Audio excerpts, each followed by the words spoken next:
Hello class, welcome to Restoration History 101. This is going to be a compressed format class where you do everything you need to know about the Restoration history in 10 minutes. But before we do that, Jane has agreed to read to us from John 17. Take it away. Thank you. This is from John 17, verses 20 through 23. I ask not only on behalf of these, but also on behalf of those who will believe in me through their word, that they may all be one. As you, Father, are in me, and I am in you, may they also be in us, so that the world may believe that you have sent me. The glory that you have given me, I have given them, so that they may be one as we are one. I in them, and you in me, that they may become completely one, so that the world may know that you have sent me and loved them, even as you have loved me. Thank you. May I be excused? Yeah, just come right back. Thank you. So before we get started, does anybody have any baseline knowledge about the Restoration movement? Yes, right there? I know it's also called the Stone Campbell movement. Is that because it was founded by Alexander Campbell and Barton Stone? It was founded by Alexander Campbell and Barton Stone, but that's not a complete picture. There are actually four founders of the Restoration movement.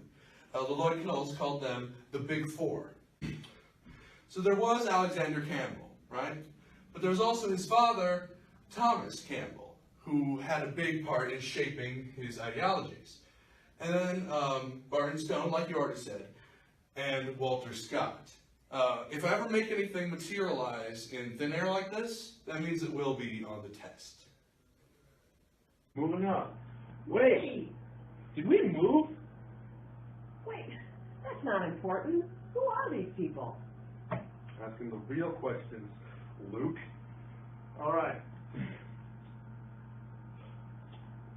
Thomas Campbell, right, wrote the Declaration and Address, one of the founding documents of the movement. Barton W. Stone, he started the Cane Ridge Revival in 1801. Tens of thousands of people came to this thing. A really great event. Will be on the test. All right. Alexander Campbell wrote the Millennial Harbinger. Again, another founding document to the Restoration movement. And Walter Scott, other than being Scottish, founded the five-finger method of explaining salvation. Now can we move on? All right.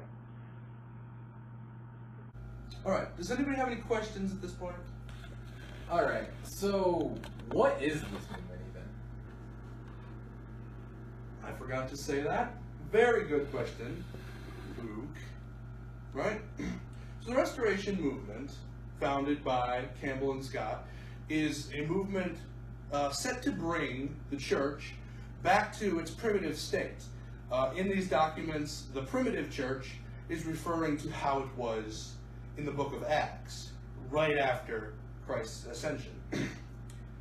Acts 2 is really a good window into everything the Restoration movement hopes to achieve with this new kind of way of doing church. In Acts 2:42, it says, they devoted themselves to the apostles' teaching, to the fellowship, to the breaking of bread, and to prayer. And that's a nice list of things that the church is supposed to do and be for one another. And while at this time, in the 19th century, it's a very new movement, right? It's really trying to get things back to their old state. It's all based on essentials, which are the core beliefs of the Bible, and unity. This is perfectly summed up in the four slogans, which I'll get to in just a bit. All right, so I've been talking for a very long time, so we're going to take a quick break. Before the break, we were talking about the four slogans. Are you wearing my clothes? Who is that man? I'm getting so tired of your stupid questions, Luke. It's Jay. Been here the whole time. I've been wearing this shirt since the beginning. Can I teach my class?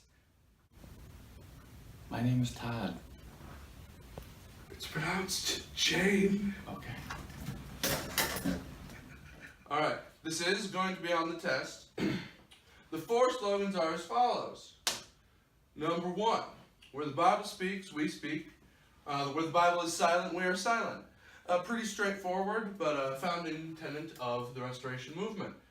Number 2, in essentials, unity. In non-essentials, liberty. And in all things, love. This is really how we handle any biblical conflicts within the movement. Number 3, no book but the Bible, no creed but Christ. Pretty straightforward enough.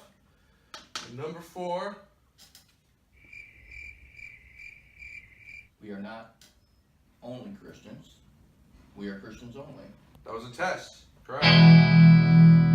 Alright, so that concludes my restoration history in a nutshell. I want to save some time here for your questions. Any questions? Yes, sir. Todd? Thank you. Where are we today with the Restoration Movement? How big is it? Excellent question. So there are estimated 3.5 million members of the Restoration Movement today, spread over 52,000 congregations. And that is worldwide. While the movement started mainly in America, it's spreaded throughout the world. That's really Yeah. All right, I have a question. So, is this all still one church? Yes. However, there are 3 branches which have different kind of ways of expressing themselves. They're the Churches of Christ, also called the a cappella churches, the Christian churches, or instrumental churches, and the Disciples of Christ. These all fall under the umbrella of the Stone Campbell movement, but they're distinctly different in a couple ways you can look up on your own time.